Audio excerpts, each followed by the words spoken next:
The one role that I could sing for the rest of my life is probably the governess in The Turn of the Screw. It's the first opera I ever sang in. I sang Miles, typecast. And I just grew obsessed with the score. Like, I know it back to front, so I wouldn't really need to work that hard to try and learn it, first of all, and secondly, I could just sing that music every day.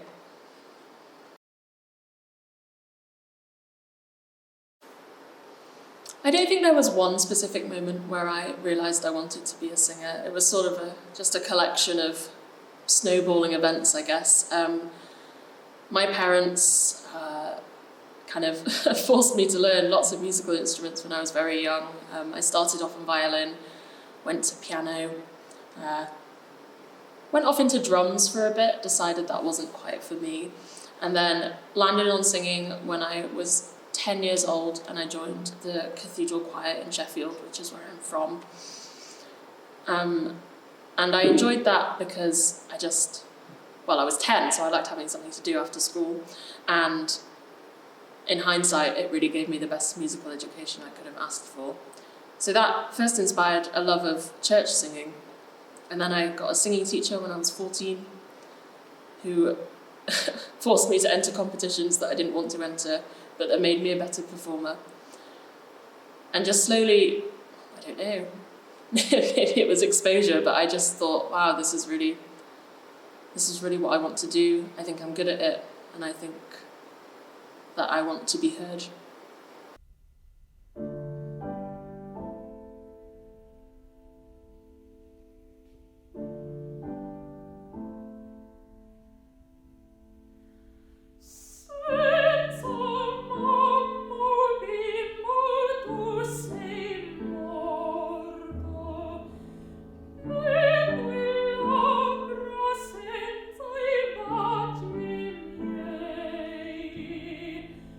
Senza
I have a few people in my life that I think have really shaped the kind of singer and musician that I am today, and I think that's changed a lot over the years as I've kind of explored and become comfortable in my own identity. But I would say, I think for a lot of people it all starts off with that first singing teacher, who sort of gets you as a teenager and sees something special in you and pushes you to be more than you thought you could be. So I'd like to thank Vivian Pike for that. Cheers, Viv. But as I got older, I think as I discovered or realised my kind of trans identity, I started looking actively more for singers who were trans and gender non-conforming. So I really look up to and am inspired by Lucia Lucas, who is a baritone and just made her ENO stage debut, which is amazing.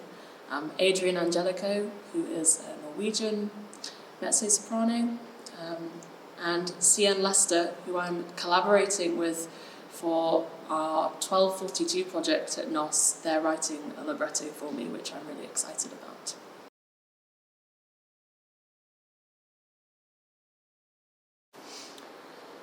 So yeah, there have been some major and important steps in the opera world in terms of beginning to accept trans people and gender non-conforming people, which I'm really grateful for, because I don't think I would be at the National Opera Studio without all these people doing all this work before me to make all of our lives easier.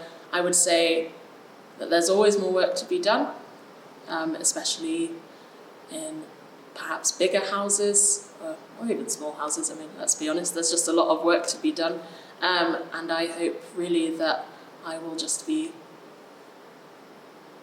still trailblazing on behalf of all the people who have come before me, and I hope I can change the world of opera for the better.